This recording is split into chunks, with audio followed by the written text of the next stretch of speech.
We're ready? All set? Medford School Committee meeting, January 13th, 2020, Council Chambers, 7 p.m. Roll call. Member Grant? Present. Member Kretz? Here. Member McLaughlin?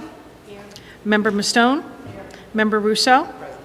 Member Vanderkloot, present. Mayor Luongo-Kern. Present. All please rise and salute the flag. I pledge allegiance to the flag of the United States of America and to the republic for which it stands, one nation, under God, indivisible, with liberty and justice for all. Approval of the minutes of January 6, 2020. Motion approved by by Chairperson Rousseau, seconded by Ms. Kretz. I noticed it's the Falcos live at 123 Fulton Spring Road, so it's just missing spring. It's on page 2, community participation. Motion for approval by Chairman Russo, as amended by Ms. Kretz, seconded by Ms. Kretz. All those in favor? All those opposed? Minutes pass as amended. Approval of the bills, transfer of funds, and approval of payrolls. Motion for approval by Ms. Vanderkloot. I just have a question. There was just a couple of items that were unclassified. Let's see, it was on page 2, equipment, other, BMCA, 2,625. I can recognize that. Yeah, from when I Yes, was good evening. So that is for food service program. Okay. And then on page 4, Fill-In Associates had 4 items that were just on other supplies. That's for the pool supplies. Okay, thank you.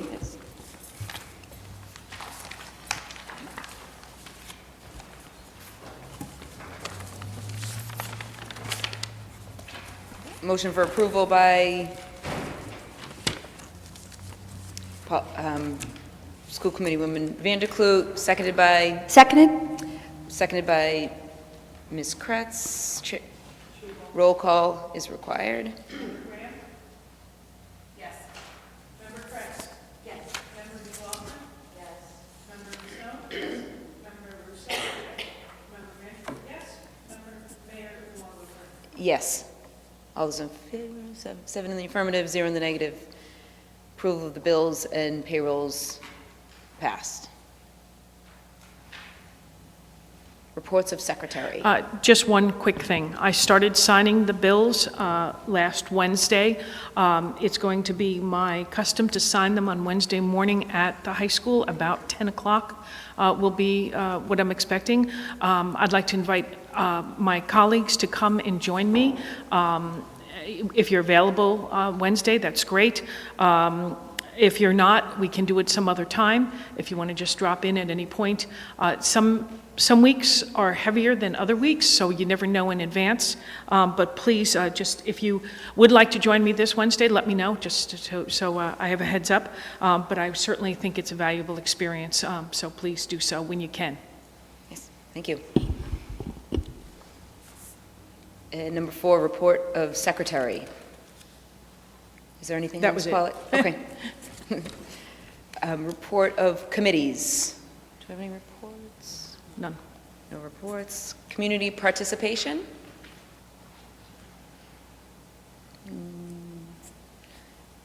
Next, we have number 7, report of superintendent.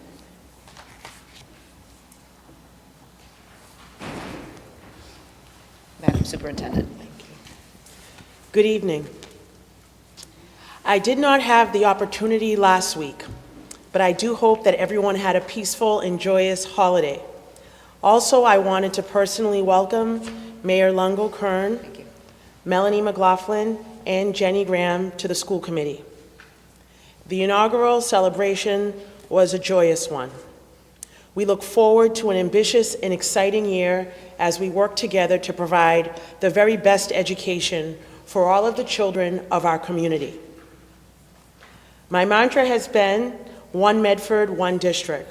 We are stronger when we work together to improve the quality of life for all in Medford.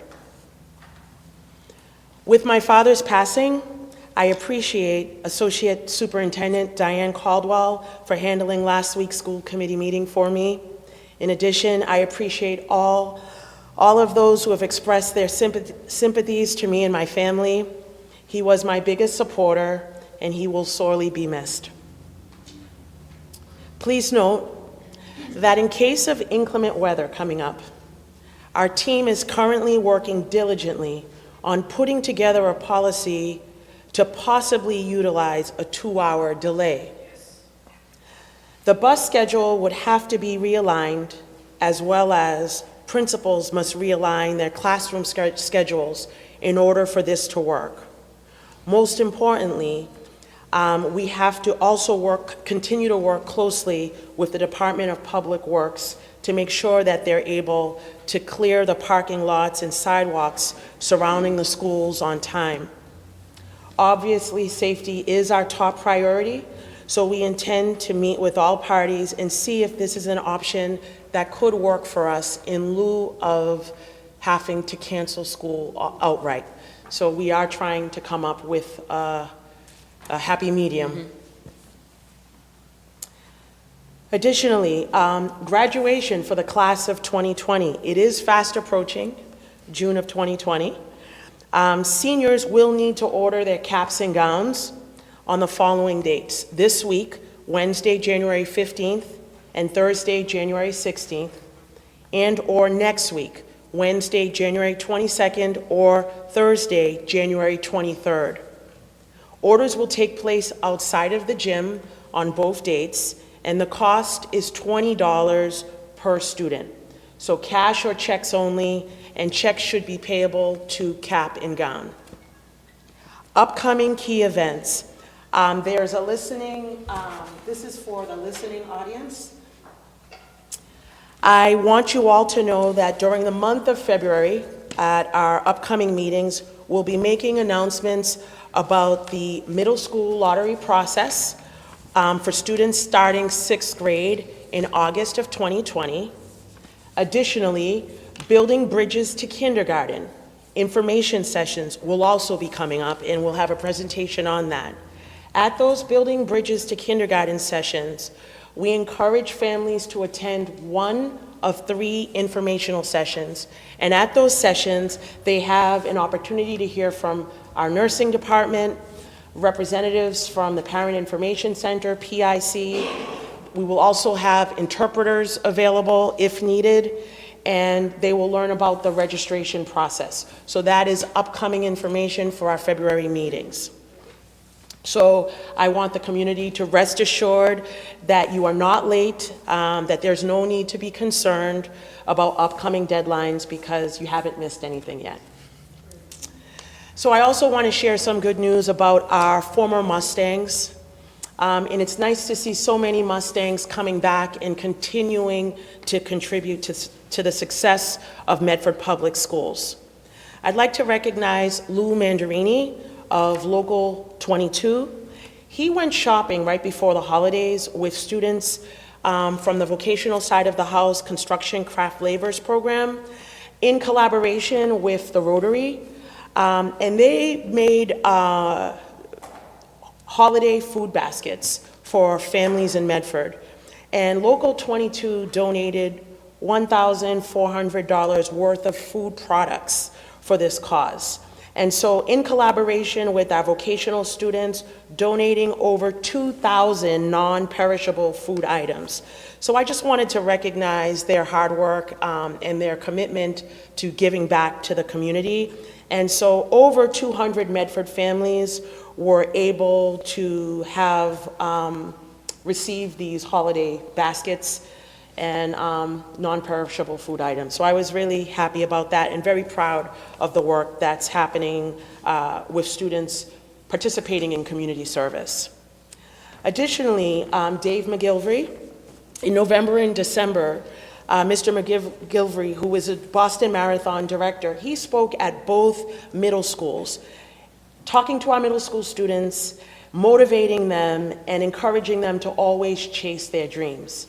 Additionally, he was also one of the inaugural speakers last week at our legendary Chevalier Theater, and he also spoke. So he's a wonderful speaker, and again, as I am a new Mustang, clearly, once a Mustang, always a Mustang, and we appreciate graduates taking the time out of their busy schedules to enhance opportunities for the greater Medford community.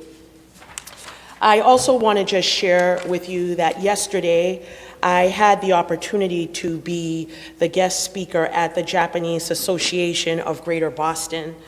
They were celebrating the Japanese New Year for 2020. It took place in Arlington at their town hall. So I'm going to ask you to bear with me. I may make a few errors, but I'm going to just try to share a small snippet with you. Ake mashite ome deto gozaimasu, which means Happy New Year in Japanese. But for those of you who may not be aware, since 1980, Medford has a sister city in Japan, and the sister city in Japan is Nobeoka. Additionally, part of the Japanese tradition, they celebrate Bonenkai parties. And a Bonenkai party is a year forgetting party. Its purpose is to leave the old year's worries and troubles behind. Additionally, I learned about Ikigai, and Ikigai means your purpose in life. It's something we should all pay more attention to, for it teaches to accept people as they are, urges us to step away from our often overscheduled lives, and suggests that we all live in the moment. So I just wanted to say Ikigai to all of you, and I'm glad to be back. Thank you. We're glad you're back. Thank you, Superintendent. Second, we have proposed meeting dates for Budget Committee of the Whole, fiscal year 21, given to us by Ms. Christine Patterson.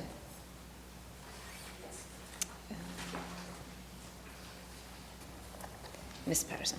Thank you. So again, this is just the tentative draft listing for the proposed meeting dates and times. These are before all of the regularly scheduled school committee meetings. I believe that was the suggested days for this type of budget hearing. We have them scheduled for 5:30. Again, the location and method on how we send these meetings out to the community is per your discretion. And again, these will be publicly posted meetings once approved on the schedule. I will note that this schedule starts much sooner than we did last year. We have quite a bit of area to cover, and we did provide for a extended schedule in order to dive in a little bit further, if you will, for some of the areas that had additional questions or might not have felt there was enough time from the last year as we went through this process. It is a very inclusive process and open to the public, and again, we would be covering the areas on the dates that are before you as a proposed list. Thank you.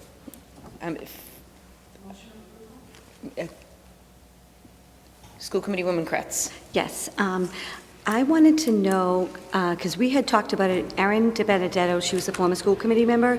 She had motioned last year at the end of the presentations that we were going to record the pre-budget meetings because there were so many people that didn't know we even had the meetings. So I wanted to make a motion to record the pre-budget meetings, you know, that we're going to have in room 207. Of course, making sure and ensuring that the recording equipment is turned off at the end of our committee of the whole meeting.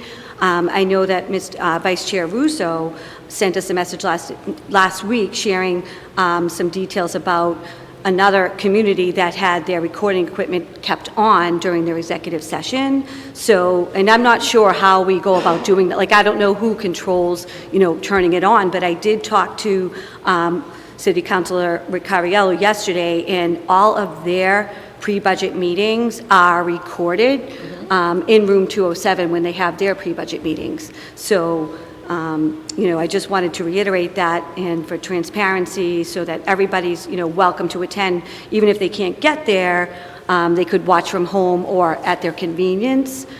Is that something that we're going to definitely do? Again, that would be the discretion of the committee. I did not put a location. I indicated City Hall just for a generalization. So that would be up to the committee how they wanted to move Call the forward. motion. You second it? Motion by... Yep. School Committee Woman Kretz, seconded by School Committee Woman McLaughlin. All those in favor? Aye. All those opposed? Motion passes. We'll have these meetings in room Thanks. 207, and I'll talk to Patrick Gordon from Community Okay, Cable. great.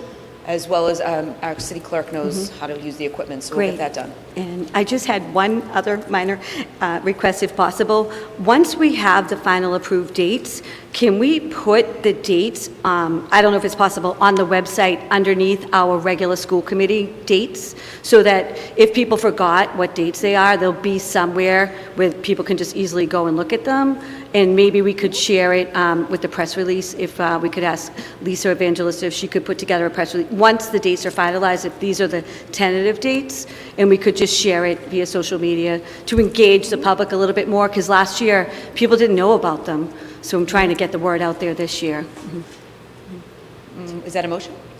Yeah, that'll be, I guess, a second motion to put together a press release to share the dates, so people can share them on social media. And if possible, I don't know if there's room on the website to fit the dates underneath our regular school committee meetings. I don't know the structure of the website, so that's why I'm not sure about that, but if you could check into that. Yes. Thank you. School Committee Woman McLaughlin? Yes, I just wanted to say thank you for putting those together for the dates. And also, one of the questions I was going to ask is when they would be available on the website, but also I'm not sure. I know that the other dates go out for the with the public relations folks, and so adding to the dates in the newsletter that goes out that, the committee of the whole budget meetings are coming up, so that it's another way of reminding. But I think it's great for the public to know, so thank you. So motion by School Committee Woman, okay. School Committee Woman Graham? One other thought, maybe we can just combine all of these together, but we should have some sort of committee of the whole before this whole process gets started, so that we can put our thoughts together and understand what we think we want to see in terms of the data that comes to us from a budgeting perspective, so that when the department chairs are working to put their stuff together, if there's something particular that we know that we'll want to see, that we can give everyone that advanced notice so that they can get that together, rather than feeling like they have to respond to that stuff on the fly as those questions come up. Because I think there's things that I can think of that I'd like to be able to see in writing, and I'm sure everyone has those things. So. Yes. Not sure if we can do something in terms of budget planning before this whole process starts, so that we can just all be on the same page about what to expect. Yes, so motion by School Committee Woman Kretz to get the budget agenda on a press release and on social media and on the website, as well as amended by School Committee Woman McLaughlin for a newsletter, and further amended by School Committee Woman Graham to get a committee of the whole meeting to get data and budget planning. On a motion for approval by School Committee Woman Kretz, seconded by School Committee Woman Vanderkloot. All those in favor? Aye. All those opposed? Motion passes. Are these Thank the you. dates Thank that you. we are going with? I didn't hear that actual. Okay.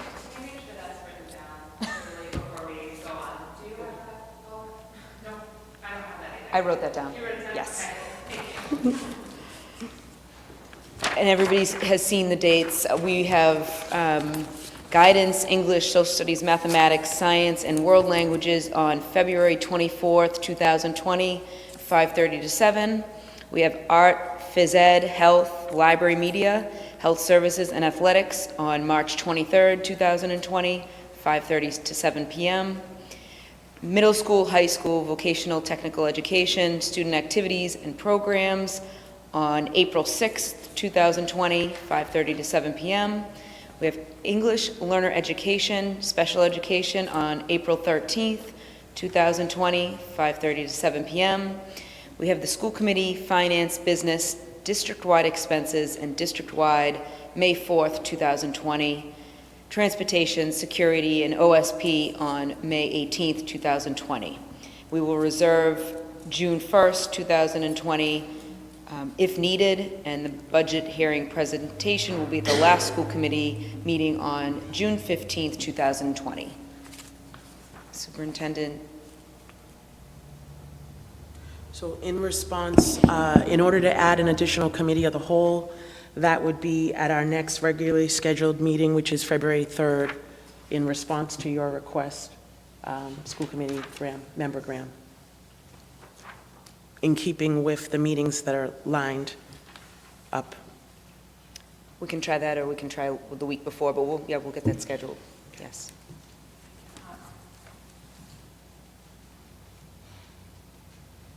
School Committee Woman Graham. Motion to approve this schedule as amended. Motion for approval by School Committee Woman Graham, seconded by School Committee Woman Vanderklut. All those in favor? Aye. All those opposed? Schedule is adopted. Number 3, report on Department of Health Services best practices by Ms. Tony Ray. Yes. Good evening and Welcome. welcome, Mayor. Thank you. Welcome, new school committee members, and hello to everybody else. So I'm here just to give a little overview of the Health Services Department, especially for our new members.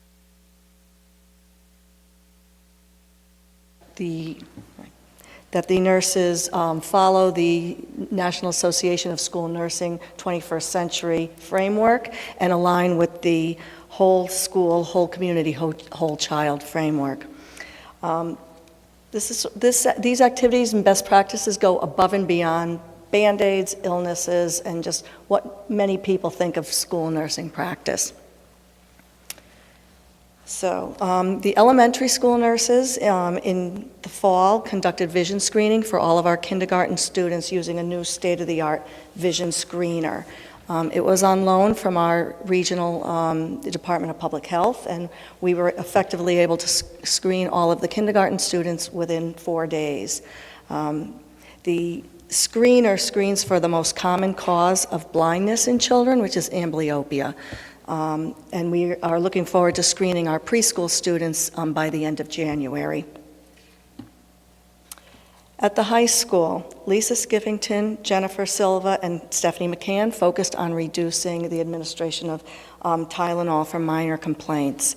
Last year, over 900 doses of Tylenol were given, and students have a habit of asking for that as their first request. So the nurses decided they would do some education around ways to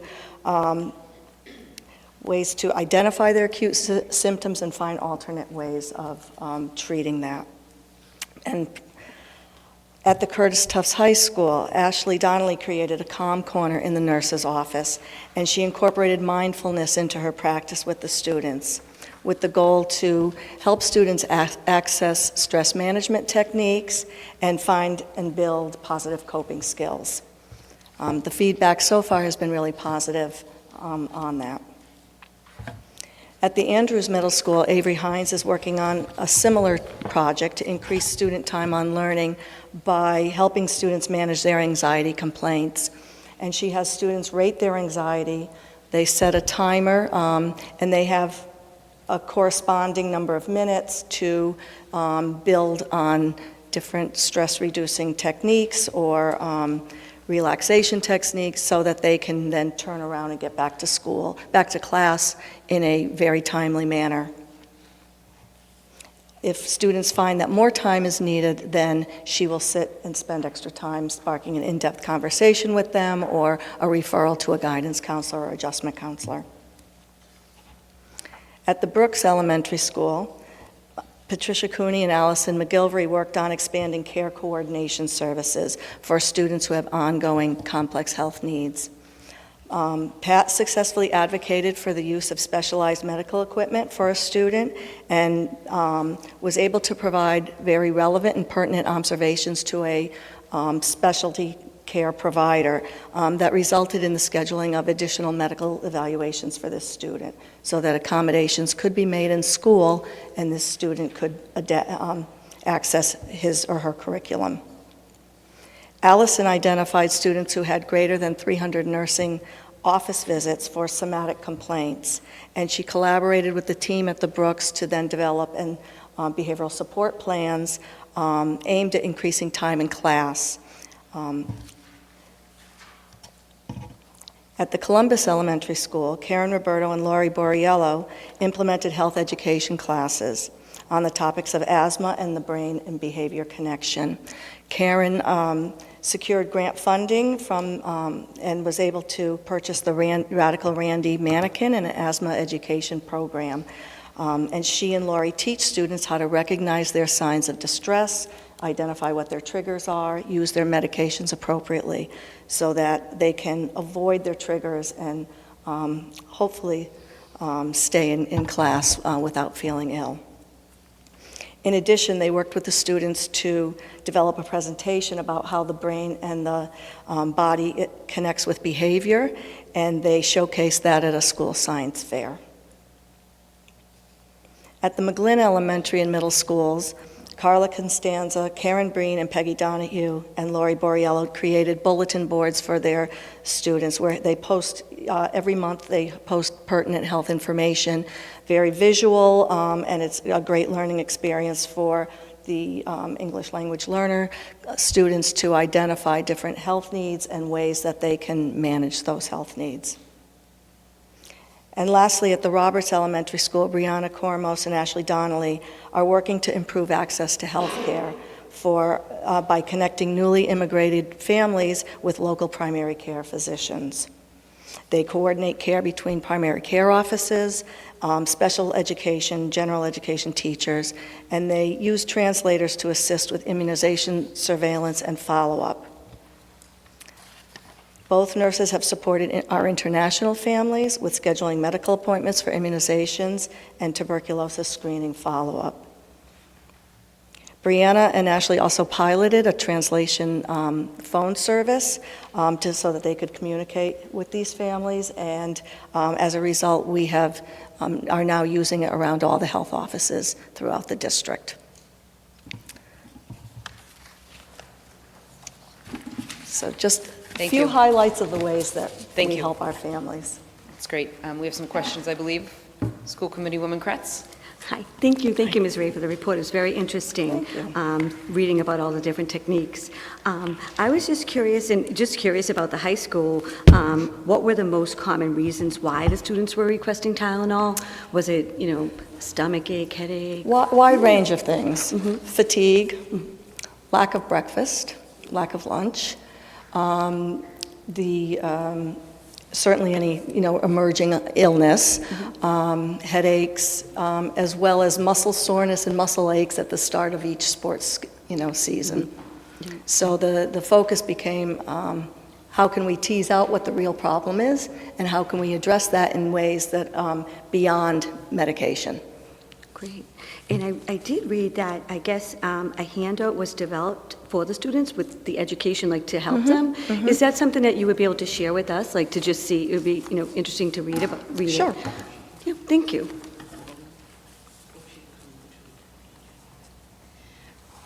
Thank you. Thank you. Councilwoman Ms. Stone. Okay, thanks, Ms. Ray, for all this information. It is really impressive, all the work the nurses do, and it seems like it almost is that a caseworker is needed. Excuse me. So when there's a vision screening and you send the referral letter, is there a follow-up to say, you got the referral letter, but did you actually go to the eye doctor? Actually, that's required. That's part of our role and responsibilities and reporting responsibilities to the Department of Public Health. Okay. So that becomes the casework of the individual building nurse to follow up on those referrals to make sure that students are connected and do see an appropriate healthcare provider. Right, and that's time-consuming when they have kids waiting in their office, and even with, at the Curtis Tufts, when students want to go for management techniques, how, do you have any idea of how many students a day go or how long they stay? No, that I don't. Okay, that's- And staying there can be anywhere from a few minutes to maybe 15 or 20 minutes. Just depends on the student. The aim is really to help students access those techniques, use them effectively, and get back to class in a timely manner, so that it doesn't become a place to hang out. Right. It's a place to regroup and get back to class. And as the state mandates more and more on your department, do you think, is there a new profession for caseworkers in the nursing office? That's all encompassed within our role. So the National Association of School Nurses 21st Century encompasses all of that care coordination and care management, as well as the whole school, whole child, whole community model. We as school nurses have been doing this for quite a long time, but it's really as student needs expand, we Right. are expanding our care coordination. Okay. And yes, it is time consuming. Right. So I guess we can wait till budget meetings, but it'd be that you would be hiring more nurses to take on all the casework? Possibly. Okay. No, I mean, it's incredible all the work they do at all the schools, so Yeah. thank you. Yes. Thank you. That's it. Vice Chair Russo. Thank you for this report. You're welcome. You know you can't get away without hearing from me. At the Brooks, I think you've reported this once before in the last 2 years about students that visit more than 300 times in a year, and it's worth noting students aren't in school for 365. It's 180 days. Right.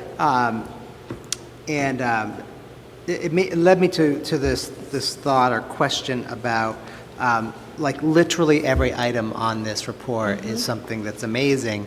And I'm just wondering, does your department come together to share best practices and replicate these? I mean, there's only so much time in a day for every nurse, I get that. But as certain elements of this report are determined to be more successful perhaps than others, how do those get replicated out to the rest of the school? Or is it really up to every nurse to be like, oh, hey, you're doing that, that's interesting, I want to do that? We tend to do it in a staff meeting format, so just sharing our practices, things that I'm aware of, I will try to share out to everybody else. Some of the things like the translation phone service, that was piloted, and then we had such good luck with it that it went out very quickly to everybody to say, this is how you access this service, and please use it for short communications with your families. So for instance, at the Brooks, where there are students, I mean, I don't know how many, but have more than 300 visits to the nurse's office per school year, do you track that for all of the schools and have like any idea, like is the Brooks unusual? I can track that for all of the schools. I really place a lot of independence on each school nurse to know their building and to use their role to meet the needs, the health needs in their buildings. But yes, we can pull up that information. It's a little bit unwieldy with school brains, but we can pull it up. We've talked about that. And, I mean, because I'm not, having more than 300 visits per school year, I mean, there may be children that, in fact, this is perfectly reasonable. Yeah. They have to visit the nurse more than twice a day for medication. Boom, we're Exactly. over 300. So they're looking at children that are coming in multiple times a day for what seem to be somatic complaints. Okay, great. And typically it falls under kids who need behavioral health supports. Great, thank you. School Committee Woman Van der Kloot. My colleagues have answered all my questions. Okay, great. School Committee Woman McLaughlin. Thank you. Thank you for the report, Ms. Ray. It was very welcome. informational. I appreciate it. I had some follow-up questions, too. On the Brooks School, for the somatization of the visits of identified students who have above 300 nursing office visits for somatic complaints, and the policy put in place, wondering, do you have, or would there be a number on how many students that is? I mean, if it's one student, it's one thing. If it's 10 or I'd have 20? to work with Kim Miles to pull that data out of School Brains. Allison was working with these students. I mean, it wasn't like she had dozens of them. Right, yeah. There were a few that she few. was working with. It's- But to specifically do it district-wide, I'd have to work with Kim Miles to help me do that. It's very useful data, and I mean, a theme I think that we see throughout your report is the concern around anxiety for our children, which is an Yes. ever-growing concern, I think, with our 24/7 social media and everything else that our children have to deal with in today's element. So I think that the somatization is interesting, but also how about or do you know when at what point parents might be notified? Obviously, if a student is coming to the office for medicine, we know that the parent knows that. Right. But if it's for something, a bellyache or what, if there's 10 times, 20 times, 30 times, at what point would a parent be notified? I don't think you can put a number on it. I think it's the relationship that the nurse establishes with the student, and if she's determining that it's above and beyond something that a behavioral support in the office can manage, then she'll reach out and say, I'm concerned. I think you need to have your child checked by the doctor. I'm seeing, this is happening all too Right. many times. It's not just that he's not eating breakfast. It seems to be other things going. So it's something that nurse will tease out within her relationship with the student. Right, with the parent and the schools. Great, that's great. They're obviously doing a great job across the schools and working together on the report. I was wondering also, Tony, about the telephone translation services, which is really exciting. It is Thank you exciting. for piloting that. That's Yeah. great. Well, I'm I have to wondering, thank Paul Texera because he had provided me with a lot of information about services out there. that's great. That's one of the things that I wanted to ask you is how are you collaborating with the EL department for that? But clearly, other departments that might be interested in the translation service. I'm assuming, I know we're getting a report from Paul shortly. So we're using it for those short phone calls that nurses need to make to say, your child has a fever, please, we need you to come pick him or her up. It is expensive, but it's as a per minute charge, it is expensive. So it's not anything we can use for a sit-down meeting or we're using it for the short phone calls. I sent you home a vision referral, you haven't seen the doctor yet, or I haven't had a note that you've seen the doctor yet, can we follow up on this? Messages of those types. Your child's delinquent on immunizations or due for immunizations, things like that. And when was it piloted? Early November. Great. So you have some data on it at Yes. this point. And this is funded by our Comprehensive School Health Services grant. The money that we have available for that is through that grant. And I'm assuming in our budget meetings, you'll tell us more about your grants that you're working on. I know that you work on those often, and Yes, we yes. appreciate the work around that. Thank you. Thank you. Thank you. Very good, thank you. That's it.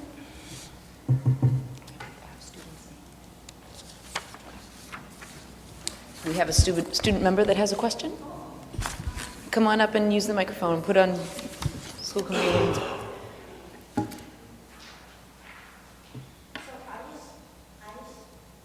Oh, go ahead. Okay, you're all set. So I just had like two quick questions. The first one's about the high school.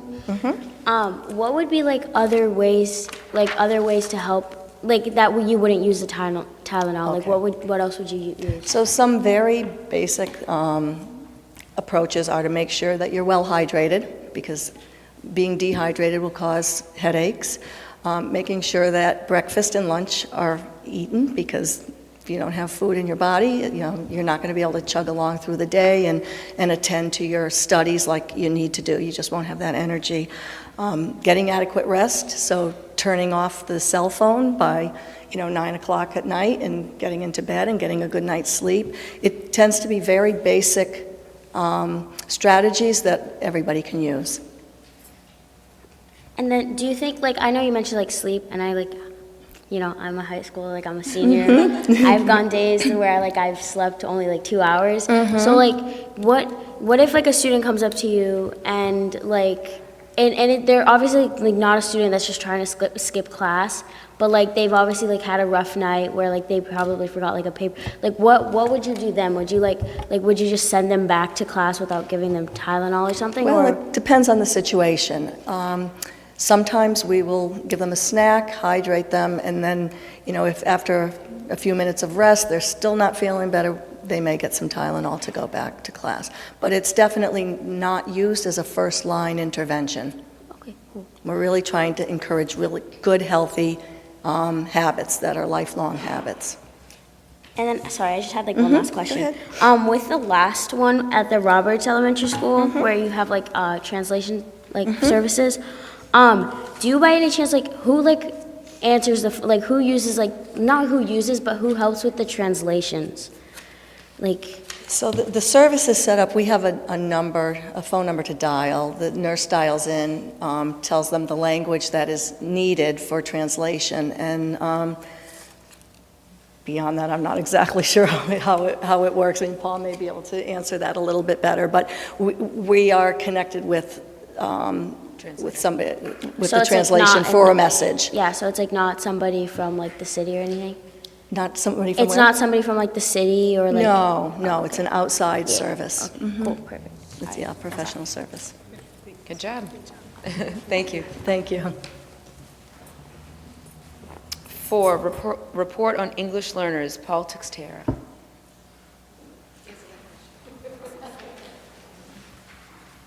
Good evening, everyone, and evening. welcome to the new members. Thank you. And to follow up to answer your question, it's kind of like a three-way call. You call into the calling center, you identify which language you need, they get somebody on the line, and then everyone's dialed in at the same time. Great, thank you. So we are in the middle of access testing, and for those of you unfamiliar with access, it is a state-mandated test. It is administered over a series of several days. Every building is a little bit different because the test is different depending upon your grade level. This test measures the 4 domains of language: reading, writing, listening, and speaking. And we get the reports at the very end of May, beginning of June, and we use this data to make our placement determinations for students for the following school year. So the high school has completed their access testing with the exception of makeups. Currently, the Roberts and the McGlynn Elementary are doing their access testing. Columbus will be starting on Wednesday, McGlynn Middle School on Tuesday, and then the following the following Thursday begins the Brooks. So we'll be completed with our access testing across the district by January 26th. We space it out so we can have the appropriate technology support in each of the buildings. The first couple days are the most critical because if there are any issues that need to be addressed, that sets the stage for the rest of the testing. I did give you 2019's access scores in the chart.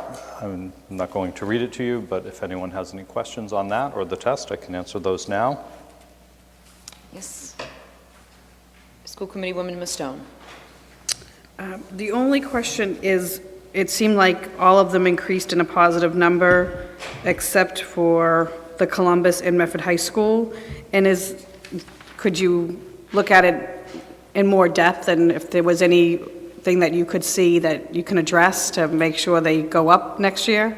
So with the Columbus, if you notice from 2017, they had a huge increase between 2017 and 2018. They went up over 24 percentage points. And I think maybe this is leveling off this year. In terms of the decline itself, what we do is we get a report from the state on each individual student who has not made progress on the access test. And each EL teacher in the building gets a progress monitoring form for that student. They get the previous year scores, the second year scores. They put together a building-based team, which would include the classroom teacher, the EL teacher, if they receive Title I, and kind of put together supports for the students across the board. They identify the areas of need, and based on those areas of need, so we're consistent, that's what's being delivered in the EL classroom for intervention and support, and that Tier 1 is happening across the board for the students. So that should continue to boost scores. We do that at every school. And then with Medford High School, we looked at our curriculum, and we actually added another class this year. We added a level of EL between 1 and 2, 1.5, it's original, to support the students who may have come last year, but they weren't here for a full year, so they weren't quite ready for the level 2. Or some students test in at that level, so we added that level to try to catch students, at the earlier stages of language acquisition. So that's how the two areas have been met on that. Thank you. Vice Chair Rousseau. Thank you for the report. I was, aside from the scores, which for the most part looked fine, and even the ones that were declined, we did meet targets, so I think that's an important point. We don't set our targets, the state does. But I was most thrilled, and I would say not surprised because of the work that I've seen you do in the last couple of years, to see that the program redesign is actually being considered as the blueprint for the state. And I just wanted to say how impressive that was, and thank you for your hard work, and all the staff that are involved, because I know you don't actually do all of it yourself. So thank you. Thank you. School Committee Woman McLaughlin. Thank you for your report, and thank your staff for all their hard work. And I see that, yes, Desi's interested in coming out to observe the program. That's great news. Congratulations. And then I just had a question for the access, accountability, and the NA for the Brooks. Not applicable for the Brooks. Not enough students to get the data. So I get the individual student reports, but the Department of Education doesn't have enough, there aren't enough students EL students at the Brooks to put together the same data as the other schools. Okay, so, but you get the individual reports to know if they're meeting target? Yes, the individual student report. So anyone who's not making progress, we follow the same protocols at the Brooks. Okay, thank you.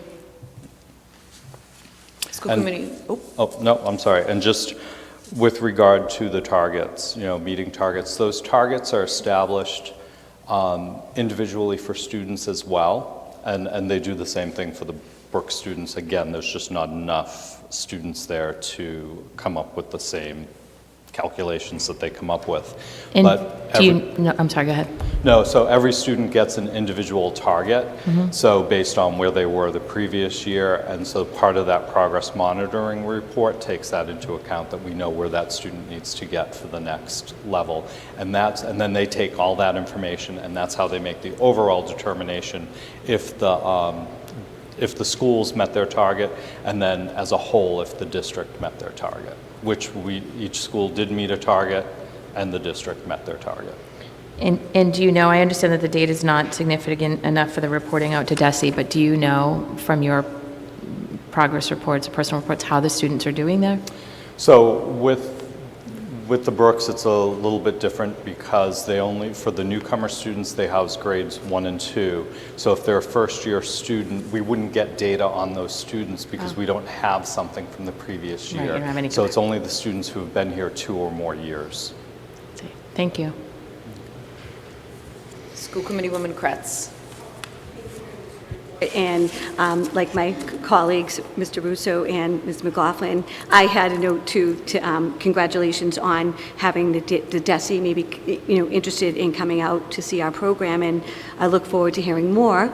I was just curious, how long does it take the students who are taking the online test to take their test? Is it all day? Do they get breaks, or is it just spread out over the various days? They get breaks. So again, it's very different at every level. So kindergarten is an individual one-to-one test, and it takes about an hour. So there are no, the teacher can give breaks along the way if the teacher feels that the student needs it. So for grades 1 through 12, if they're doing the online, we usually do listening first and then reading. The listening test takes anywhere from 30 to 40 minutes. So we'll do that first while we have everyone in the lab, and then students get a break before they jump into the reading. And the reading test will take about 60 to 70 minutes. And that's all they'll do in one day. Okay. And then the next day they would come back and do the writing portion, which takes about 60 or 70 minutes for the writing. And the speaking is about 30 minutes. It really depends on the student's language proficiency level. Newcomers will, the test is tiered, so you start here, and once you hit a stopping point, you don't continue. So that could be as quick as 15 minutes for some students, as long as 40 minutes for others. Okay, great, thank you. School Committee Woman Graham. I just wanted to say that this report was really easy to digest. I think for me as a new school committee member, but I think anybody read this, they would really understand what you're doing. And I think that's so important because these things sort of fly across in sound bites. And I read it and I said, I don't even have one question about what I just read. So I thought that was really awesome. I also wanted to especially thank the teachers who are working through co-teaching and a new curriculum at the same time. I know how hard that is. Either one of those things is really difficult, but to sort of change your stand and deliver approach as you're changing the content you're being asked to deliver as well is incredibly time consuming. So thank you to both you and all the teachers that are making that happen. I know it will be really worthwhile.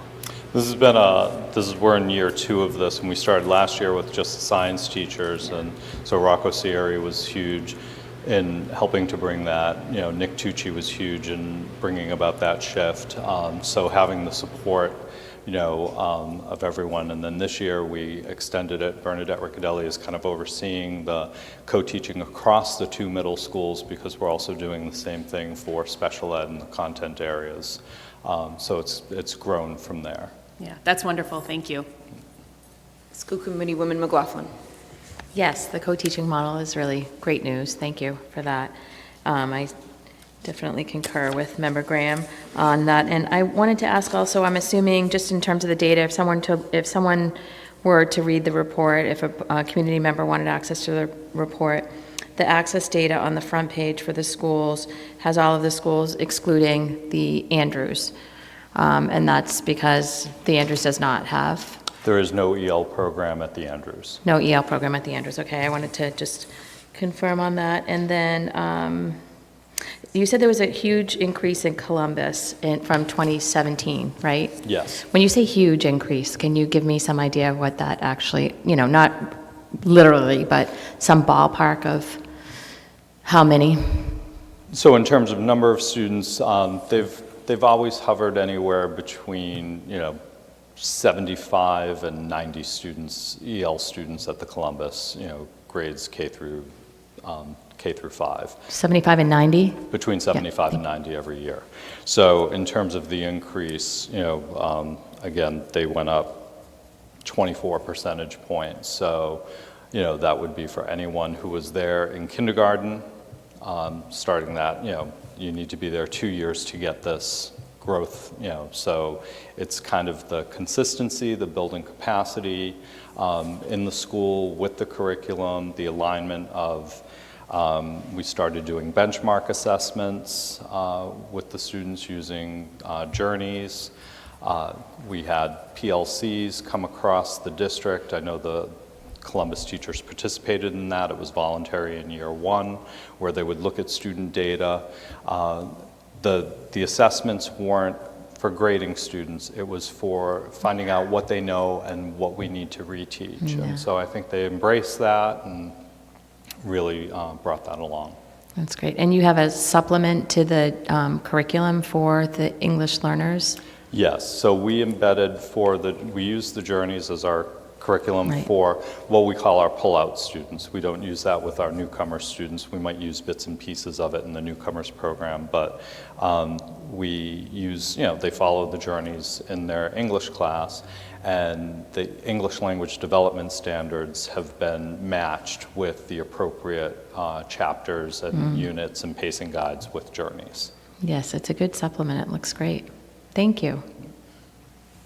Vice Chair Rousseau. Oh, you're all set. Okay. Motion to accept the report. Motion by School Committee Woman Vanderklut, seconded by School Committee Woman Kretz. All those in favor? All those opposed? Thank you very much. Thank you. Number 5, report on credit for life, Dr. Bernadette Riccadelli.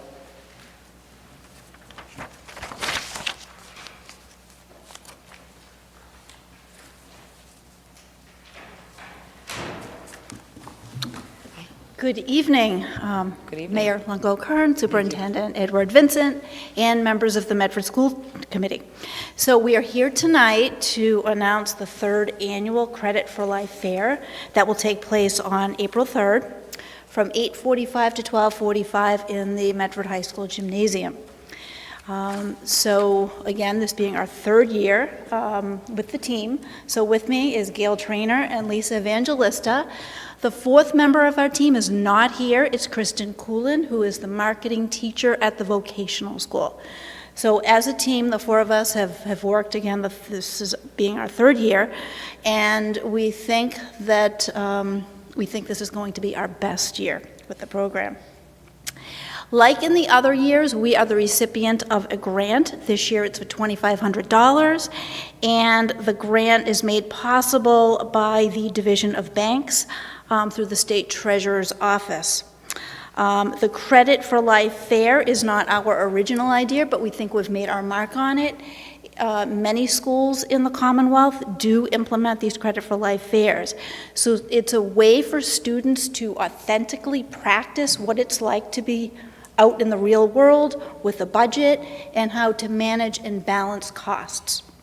Several of you have attended either last year or the prior year. We hope you will consider attending again. Some of you volunteered. We really put you to work. I do remember that. Others were observers, and we want to extend that invitation to you again this year. So one of the changes that we've made this year is we are asking all grade 11 students to participate this year. So you may remember the first year we opened it to grades 11 and 12 students. We made it voluntary, but we had an overwhelming majority of students participate.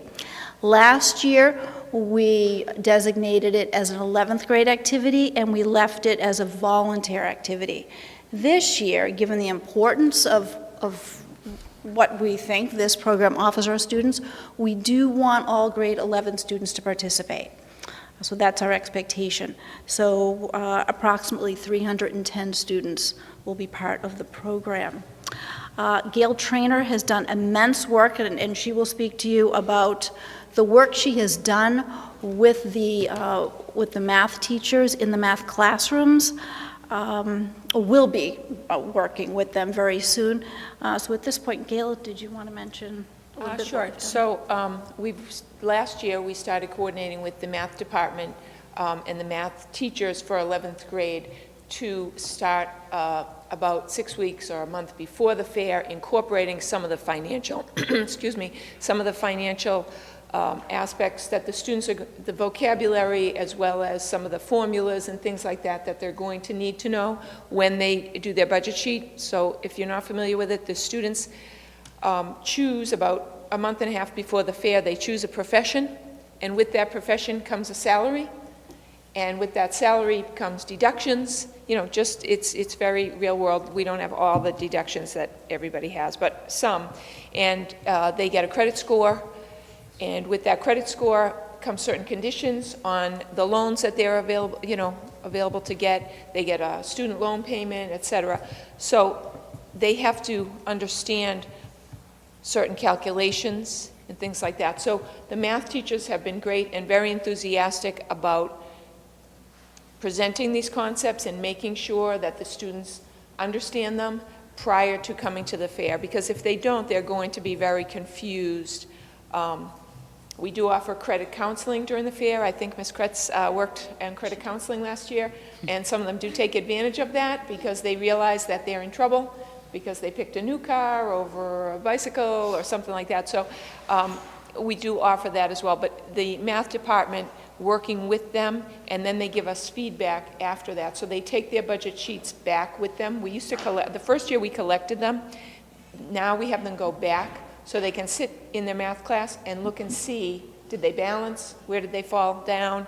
You know, what concepts maybe they missed. And the vocabulary that the volunteers use and that they're going to be exposed to, the financial vocabulary, is going to also be very important, because that's what they need to know to understand the various stations that they go through. Thank you.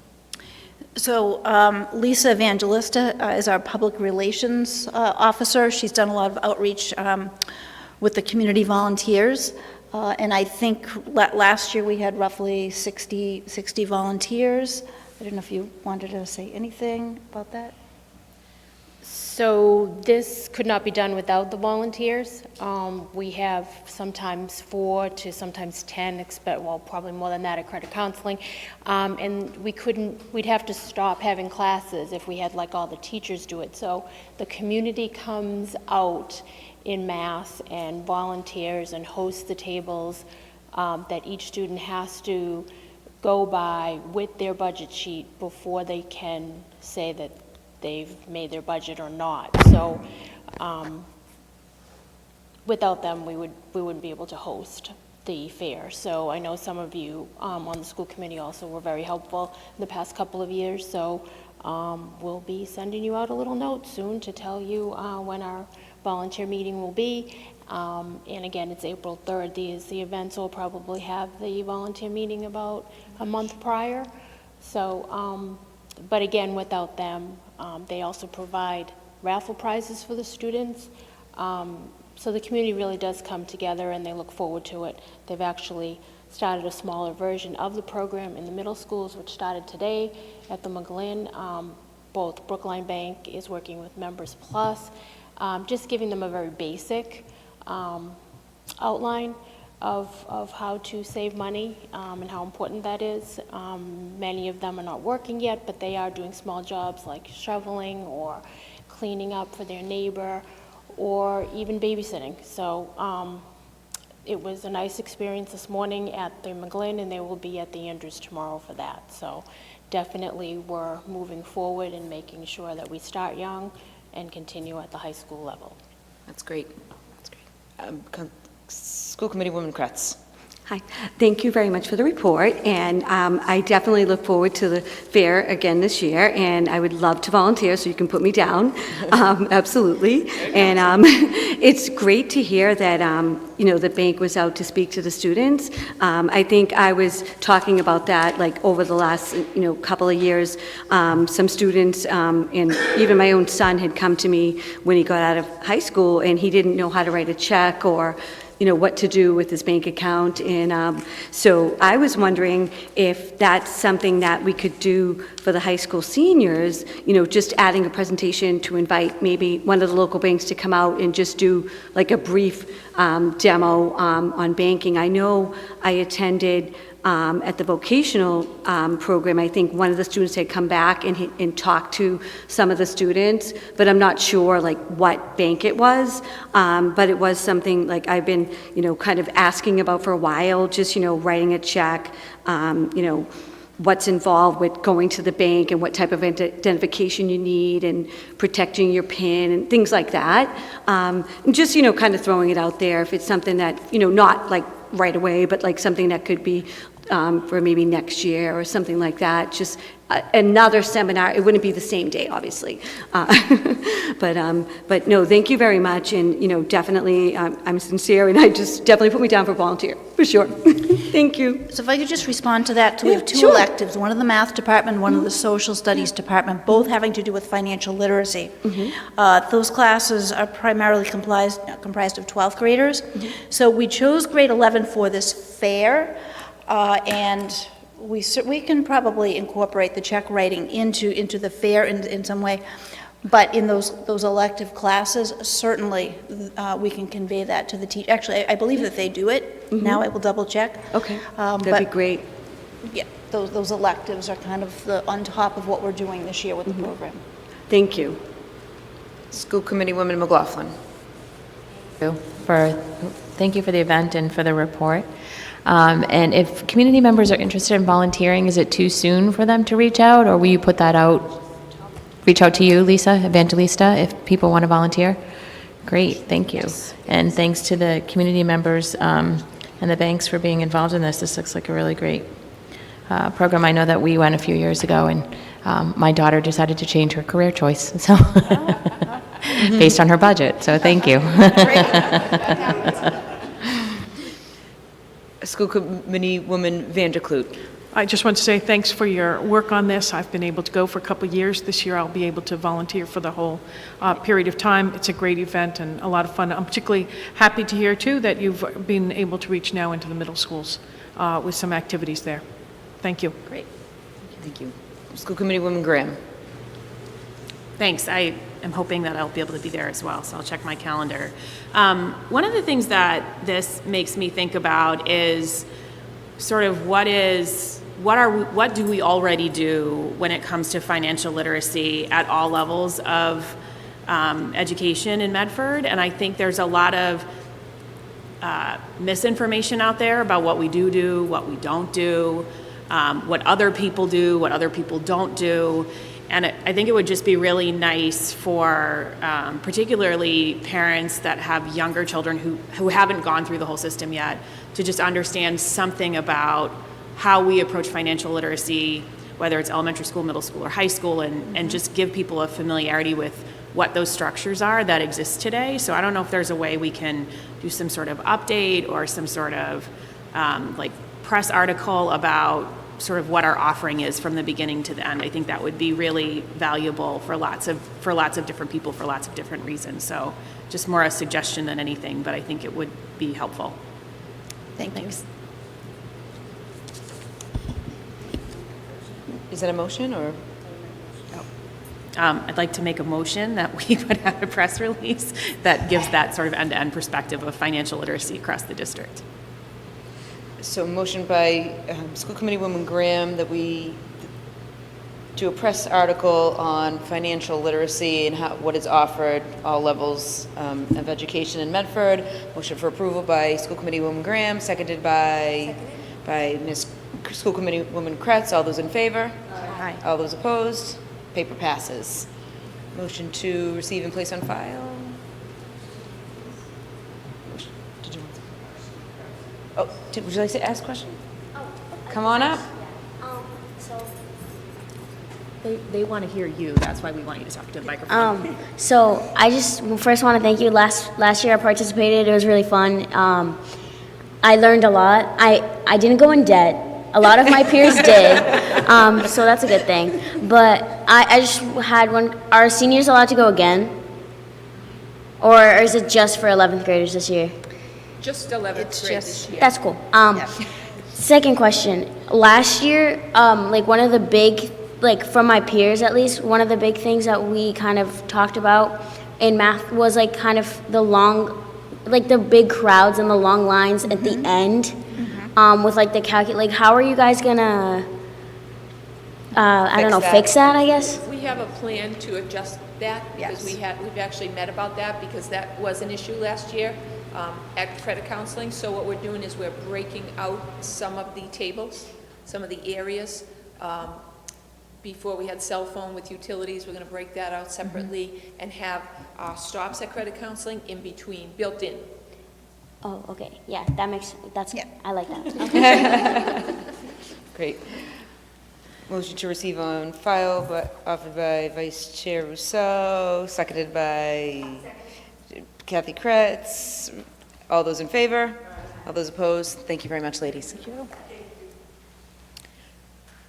We have a report on Medford Community Fund Awards by Ms. Diane Caldwell. Good evening. Good evening. So I have the distinct pleasure of announcing the 2019 recipients of the $125,000 Community Fund payments from Encore Boston. The fund tagline, All in Medford, AIM, hopes to have positive impact on Medford residents. Many of the grants awarded will benefit the students and families of Medford Public Schools, including the Medford Educational Foundation, Friends of the Medford Family Network, PTOs in various schools, and the MEET program.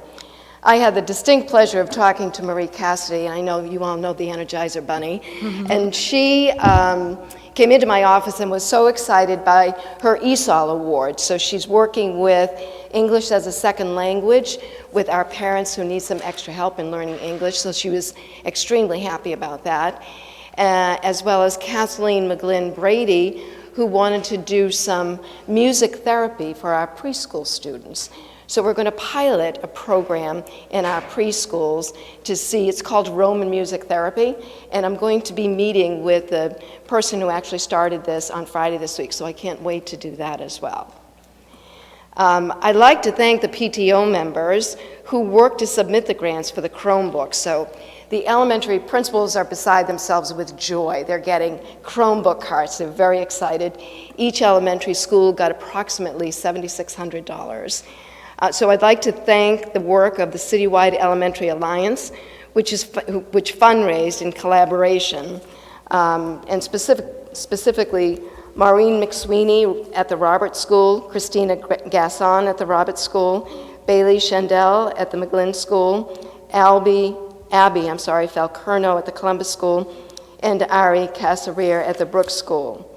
The Medford Community Fund Committee, responsible for reviewing these requests and awarding the funds to qualified organizations, consists of former Mayor Stephanie Burke, John Falco, President of the Medford City Council, Kathy Kretz, former Vice Chair of the Medford School Committee, Neil Osborne, Director of the Diversity Office, Erin Rafferty, Medford resident, and the CEO Wonder Fund.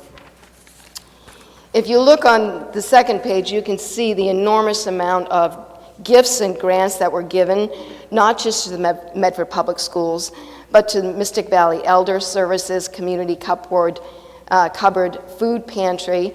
Michael Skorker and Rich Trotter called because they were very excited to get some monies for the Center for Citizenship and Social Responsibility. The First Baptist Church Concert Series. I hope you'll indulge me while I read these because I think it's very important that they get acknowledgement. First Baptist Church, Friends of Medford Rowing, Veterans Presentation Project, Medford Educational Foundation, Mystic River Watershed, Cachet, Trees Medford, West Medford Open Studios, obviously the Friends of the Medford Family Network, Medford Farmers Market, the MHS and MVHS PTO, St. Joseph's School, Malden YMCA, the Brooks, the Columbus, the McGlynn, and the Roberts Elementary Schools, Medford Historical Society, Friends of the Chevalier Jean Mack Gym, Lakota Youth Stay, and the Medford Arts Center. So we're really excited to accept this wonderful donation from Encore. Thank you. School Committee Woman Kretz. Thank you, Ms. Caldwell, for the report. I did serve on the committee, and it was, all the applications, they were just so interesting, and, I wanted to give everybody something. It was very difficult to make your decision, and it was, for the first time grant, we were able to give out 27 applicants, and we had 37. So I just want to say, encourage anybody who is a nonprofit to apply next year, put it on your calendar. You can get anywhere between, $1,000 to $10,000, and the application should come out annually, a little bit either on September 30th or a little bit after into October. And, just thank everybody for all their hard work and filling out the applications and meeting the deadlines. And they were all very interesting, and everybody, I wish I could give everybody something. And, I encourage you to apply again next year. Thank you. Secretary Van de Kloot. I just wanted to say that as a member of the Medford Education Foundation, I know that we were thrilled to receive our grant. That money will, of course, be used for projects that teachers will submit to us, and we will go through our process to fund innovative and interesting projects that teachers have come up with. And we were thrilled, and we wanted to thank Kathy as a member of the committee and the rest of the committee for their work. Thank you. School Committee Woman McLaughlin. Thank you for this report. This is very exciting. Yes. And it's so exciting to see all the folks listed here. Thank you, Kathy, for your work on this, and for our other folks, Erin and Neil and John, and former Mayor Burke on this. This is really great news for Medford. I am wondering, I think, Kathy, I heard you say for nonprofits, for folks that want to apply next year. So the requirement is that you do have to be a 501c3 nonprofit for these funds. Is that right? Yeah. Okay. So for anyone that wants to apply, they need that. And then the call, how was the call for applications made for the RFP? Do you know, or do you guys know? I'm just curious, how was the RFP for applications made? Was it?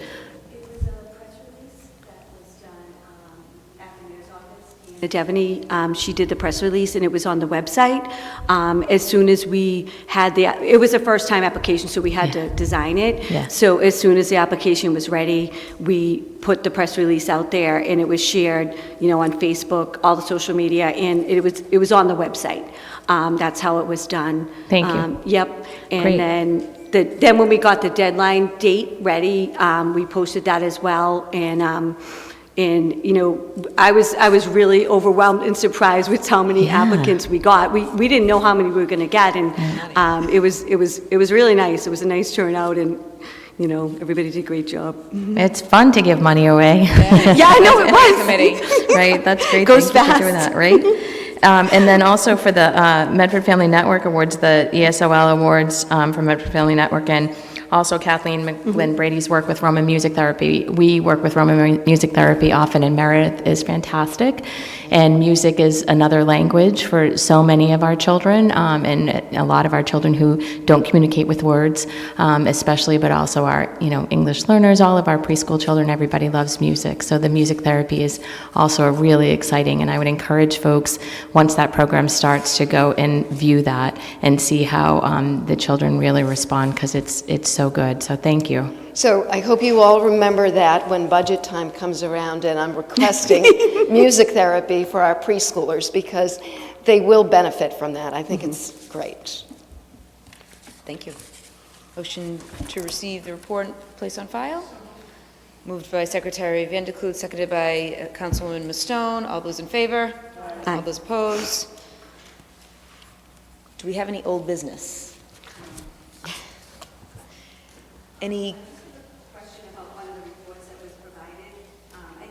The old reports that was, on the, I guess it was on the list of the back of the requested reports. It was the report on mathematics middle school supplies. So I just wanted to, while we're entering into the pre-budget season, this year I think we all heard from teachers who had to buy supplies for it's hard to say that word for me, manipulatives such as dice, beads, blocks, measuring cups. So I just want to make sure that, going into the pre-budget season, that, we consider these items in the mathematics supplies department, because teachers shouldn't have to go out and buy the supplies so that their students can do some of the experiments that they have to do as part of the curriculum. I did hear that some of the students were asked to bring in drink mixes so that they could measure the water in drink cups, and they would be able to see the different levels with different colors. So, they aren't very expensive things, but, if we can just find a way to, kind of maybe even ask for donations from people if they want to donate certain supplies, if there isn't enough money in the budget for the additional supplies. But we should really try to build something in the budget so that there's enough for the supplies. I just wanted to add that. Take that as a motion, motion to look into math supplies in the fiscal just 21 budget. as we enter into the, for the new upcoming pre-budget season. School Committee Woman Kretz, seconded by Secretary Vandekloot. All those in favor? All those opposed? Paper passes. Communications? None. New business. Number 1, request to present new options for agenda formatting, which was tabled on January 6, 2020. School Secretary Vandekloot. This was an item which came up when we had a meeting initially with the school committee members, and questions of whether we could have a more efficient agenda. I think that this should go to the subcommittee on rules and regulations, so I'd make a motion to send it there. Motion by Secretary Vandekloot, seconded by Councilwoman Mastone. All those in favor? Aye. All those opposed? Paper passes. School Committee Resolution. Be it resolved that the Medford School Committee express its sincere condolences to the family of Francis Cartelli. Mr. Cartelli was the husband of former Fulton Elementary School and Davenport Elementary School teacher and late Rosemary Cartelli. Also, be it resolved that the Medford School Committee express its sincere condolences to the family of Vincent Zampel. Mr. Zampel was the father of former physical education teacher and athletic director Ronald Zampel. It is noted in the Medford Historical Society that Vincent Zampel was the last Medford student to be drafted in World War II prior to graduating from Medford High School. If we all may rise for a moment of silence.